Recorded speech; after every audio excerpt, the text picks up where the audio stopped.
Pemirsa, TR, Ibu Tiri Nizam Safei, anak berusia 12 tahun meninggal dunia, diduga dianiaya di Sukabumi, Jawa Barat, ditetapkan sebagai tersangka. Hasil penyidikan polisi, TR terbukti melakukan penganiayaan kepada Nizam sejak tahun 2023.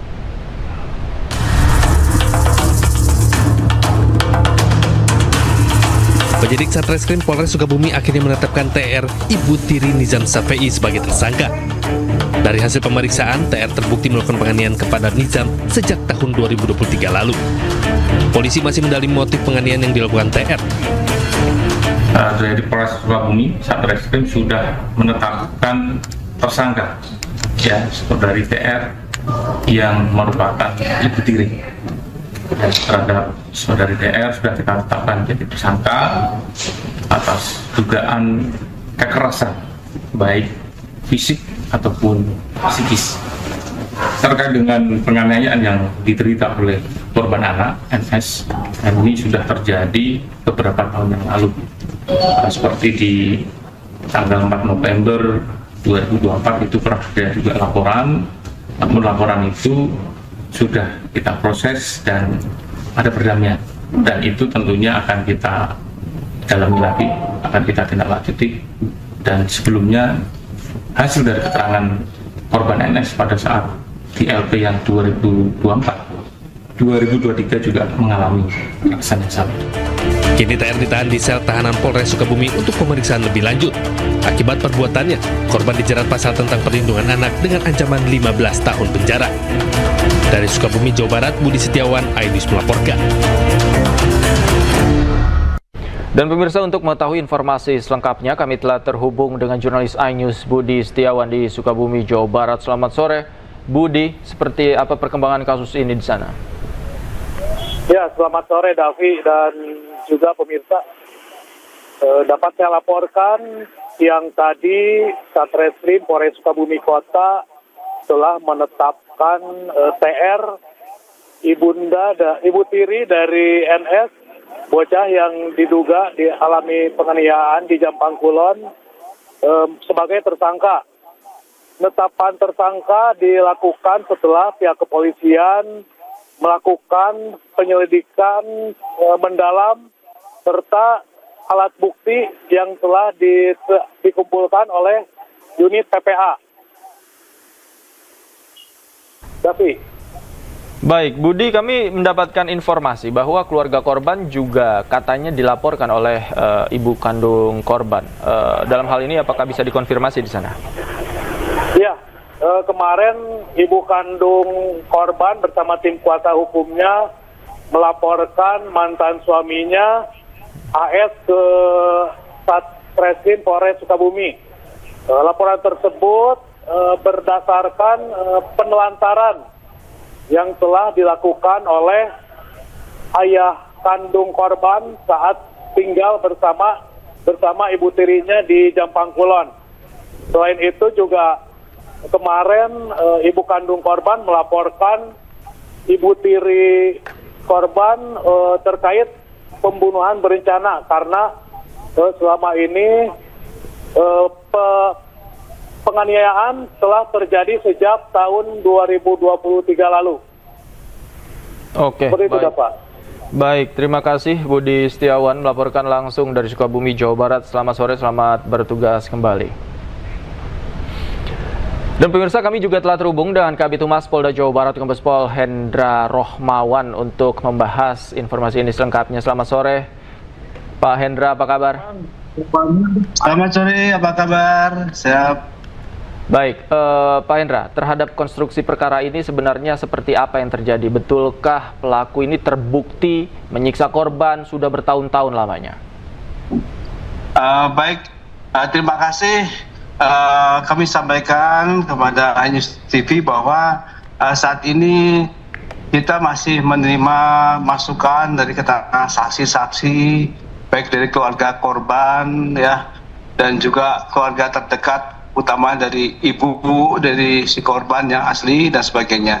Tetapi ini masih kita dalami dan nanti hasilnya akan kita sampaikan. Tetapi yang pasti kami telah menetapkan TNI sebagai tersangka dikarenakan ada beberapa cross-check kami dari keterangan-keterangan yang disampaikan oleh TR itu tidak sesuai dengan keterangan dari saksi-saksi yang kita dapatkan, baik utamanya dari keluarga terdekat yang saat ini adalah orang tua asli ya bapaknya ya, dan juga adanya keterangan saksi dari rumah sakit ya, dari 2 kali di rumah sakit Jambang Kulon maupun di rumah sakit yang puskesmas ini ada keterangan-keterangan yang disampaikan bahwa itu adalah sakit panas dan ada sakit dalam dan sebagainya, itu tidak terbukti, sehingga mengundang kecurigaan kami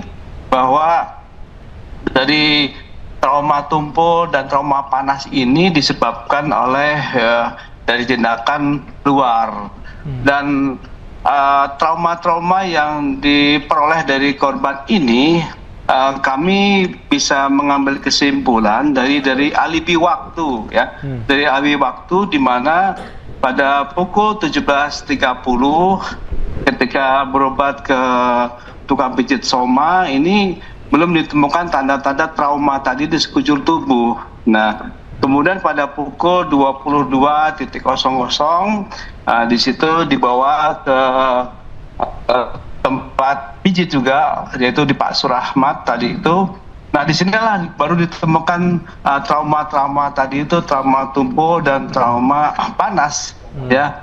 Yang kita di sini bisa kesimpulkan bahwa selama rentang waktu kurang lebih 4-5 jam inilah terjadinya adanya perubahan trauma fisik ya kepada si korban. Dan selama itu juga itu yang bersangkutan korban hanya dengan ibu tirinya.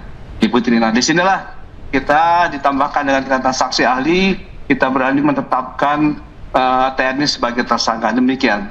Baik, Pak, artinya luka yang didapatkan itu didapatkan di hari yang sama, Pak, ya, dalam selang waktu beberapa jam. Itu 18, ya betul, tanggal 18 di hari yang sama ya. Karena sebelumnya ada di tanggal 6 juga dilaporkan sakit, kemudian berobat itu sembuh, bahkan bisa main voli kembali gitu ya. Kemudian selang berapa hari kemudian itu tanggal 18 ada demam lagi ya. Nah, di sini adalah perubahan secara signifikan selama 4 jam ini, dan kebersamaan dia hanya dengan ibu tirinya inilah mengundang kita untuk cross-check dengan keterangan saksi ahli yang di rumah sakit, dan trauma itu adalah baru ya, dan kita berani tetapkan TR sebagai tersangka. Demikian. Baik, Pak Hendra, kami dapat informasi ibu kandung korban juga melayangkan laporan dugaannya pembunuhan berencana terhadap pelaku TR ini, Pak. Apa indikasinya, Pak? Kalau itu kita belum mendapatkan informasi dari Kapolres ya, tetapi tentu saja akan kita tampung, tetapi akan kita lakukan dulu cross-check dengan laporan yang pertama yang juga dilaporkan oleh orang tua dari almarhum ini ya. Kemudian untuk konstruksi hukumnya yang dilaporkan tadi adalah pembunuhan berencana, akan kita dalami lagi dengan proses-proses penyidikan terhadap saksi. Demikian. Baik, kemudian untuk dugaan bahwa tindakan ini tidak hanya dilakukan oleh pelaku, Pak, ada orang lain yang diduga membantu pelaku melakukan penganiayaan terhadap korban? Tadi sudah saya sampaikan ada alibi waktu ya, tentang waktu antara 17.30 sampai dengan 22.00 ini tidak ada kebersamaan korban dengan ibu tiri saja, hanya berdua, tapi tidak ada yang lain, sehingga kita secara absolut menetapkan sebagai pelaku tunggal. Demikian. Baik. Pak, kalau untuk ayah korban sendiri, Pak, apakah sudah diperiksa dan dimintai keterangan? Karena ayah korban juga menjadi salah satu yang dilaporkan oleh ibu kandung korban, Pak.